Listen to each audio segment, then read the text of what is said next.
যে আমরা দেখি যে ভারতের পলিটিক্যালরা সরাসরি বাংলাদেশের একটা সার্বভৌম দেশের অভ্যন্তরীণ রাজনীতি নিয়ে হস্তক্ষেপ করে।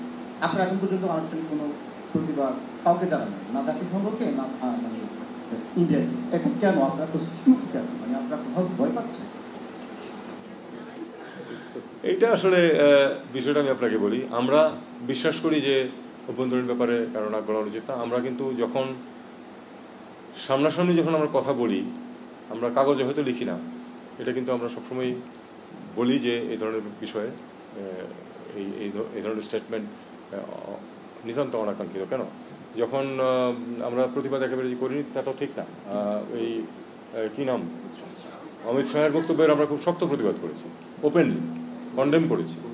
আর চেয়ে বেশি আর কি করা যাবে।